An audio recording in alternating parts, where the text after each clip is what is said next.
De 2005 à 2021, il a traversé une longue carrière professionnelle sous les couleurs de Grenoble puis de Béziers. Aujourd'hui, Jonathan Best a tourné la page pro, mais le rugby reste son moteur. Le voici revenu dans sa ville natale, à Romans-sur-Isère, et il prolonge aussi l'aventure avec la sélection algérienne. Jonathan Best, personnage atypique et toujours très actif, Karine Deroche et Rémi Carayon sont allés à sa rencontre. Montage Élise Franzetti. Ils sortent du travail, il n'est pas tout à fait 20 heures. Le vestiaire se remplit peu à peu. Ces crampons crissent aujourd'hui sur ce carrelage de Fédéral 3. Romans est sa terre de naissance. Jonathan n'a pas vraiment connu les entraînements du soir. Il a 39 ans, 350 matchs chez les professionnels. Le voici capitaine du rugby club romanais péageois. C'était la maison quoi, donc c'était logique que je boucle la boucle, même si c'est pas le club qui m'a formé, puisque le club qui m'a formé c'était les damiers de l'USRP. Mais je trouve que c'est un peu de la responsabilité des joueurs pros de rendre un peu au rugby amateur ce qu'il leur a donné. Donc je trouve que le symbole était fort de revenir ici et d'accompagner un peu les jeunes dans la transition. C'est bon, s'il te plaît, 315, noir. En senior, il a connu que le top 14 et la Pro D2. Et après venir en Fédéral 3, il s'inquiétait un peu. Le premier match, il avait peur. Je me disais, mais pourquoi tu as peur, John? Parce que finalement, il a une forme de responsabilité. Il attire depuis son arrivée les sponsors. On attend de lui des résultats plus que d'un autre. Et depuis septembre, le club a pris avec lui une autre dimension. Jonathan Best, c'est une histoire, un livre, ses propres mots, rouge et bleu, ses couleurs, ses clubs, Grenoble, Béziers. Jonathan Best, photogénique, médiatique, joueur digital de l'année 2016, en vue sur les réseaux sociaux. Jonathan Best, différent, un drôle d'artiste.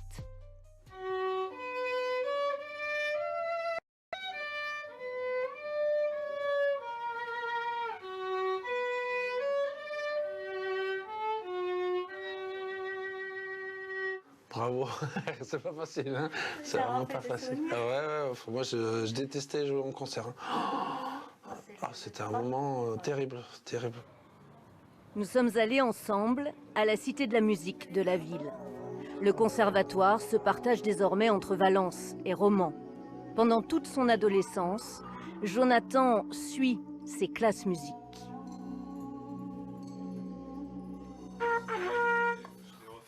Ouais, t'es en nut là.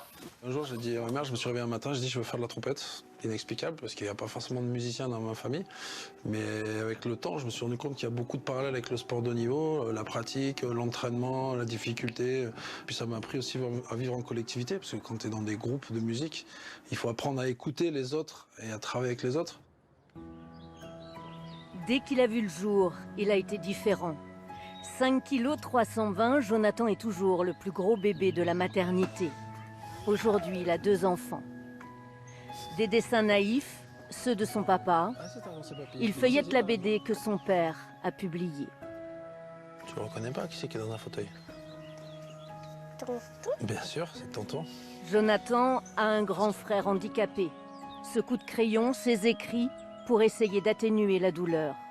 Il y a très peu de mes camarades ou de mes coéquipiers qui savent mon histoire familiale. Je suis pas un joueur qui était très technique, pas très physique, pas fait pour haut niveau. Et je pense que c'est mon caractère et mon mental qui a fait ça. Et en pensant qu'à chaque fois que je suis rentré sur un terrain de rugby, c'était pour jouer pour deux, en l'occurrence pour mon frère, qui n'a jamais eu l'occasion de se tenir sur ses jambes et de pouvoir faire quelconque activité. Donc voilà, cette sensation d'avoir 2 fois plus de force que les autres.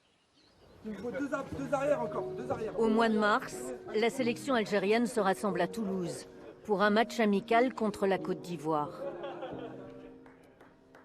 Son père est né à Alger. La branche paternelle de Jonathan arrive en Algérie à la fin du 19e siècle. Ses grands-parents y cultivaient des terres. Ce qui était particulier avec mes grands-parents, c'est que j'ai pas la sensation que c'était des gens qui faisaient partie de ma famille. En fait, il y a toute cette partie de leur vie qui était cachée et qui, moi, m'a manqué à un moment donné pour comprendre pas mal de choses. Et c'est vrai qu'aujourd'hui, j'essaie de me rattacher à travers cette histoire-là. Je sais pas, j'ai aucune idée de savoir si ça leur aurait fait plaisir que je joue pour l'équipe d'Algérie. Ça, j'aurais aimé qu'ils me le disent peut-être à un moment donné. 5 ans qu'il joue pour cette sélection. Ce jour-là sera gravé. Il est nommé pour la première fois capitaine. Il n'y a pas de surprise. On défend à 2, on les fait reculer, ça va bien se passer, ne vous inquiétez pas. Complétez rapidement. Ok. Et nous on fait les efforts. Des petits efforts en plus au service de l'équipe. Comme d'habitude, au service de l'équipe. Qu'est-ce que je peux faire pour améliorer mon équipe aujourd'hui? C'est tout ce que je vous demande. Ok les mecs? Allez, on y va ensemble. Allez, go.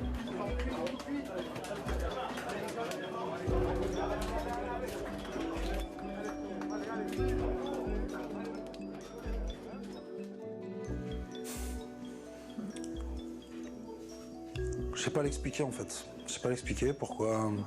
Quand je mets ce maillot, ça me fait quelque chose de différent de ce que j'ai pu vivre en club. Et pourtant, j'étais attaché au club dans lequel j'ai joué. Mais c'est vraiment je pense, ce manque d'affection qu'il y avait du côté de la famille de mon père, que j'essaie de rattacher comme ça. On n'a jamais eu de tendresse du côté de cette famille-là. Et voilà, c'est ce qui m'a manqué, je pense, pour grandir. Et aujourd'hui, avec le recul, j'arrive à comprendre tout ce qui a pu les empêcher de vouloir s'ouvrir à nous. Jonathan fait partie du projet depuis le début. Celui de se qualifier en Coupe du Monde avec sa nation de cœur. L'Algérie bat la Côte d'Ivoire 37-13 ce samedi 2 mars. Moi, l'objectif, c'était de montrer que même en jouant en amateur, je peux encore essayer d'apporter quelques solutions pour cette équipe d'Algérie. Donc je suis content moi, de moi et de l'équipe, du comportement de l'équipe. On a été sérieux jusqu'au bout, ce qui fait qu'on voilà, on fait un peu le break à la fin.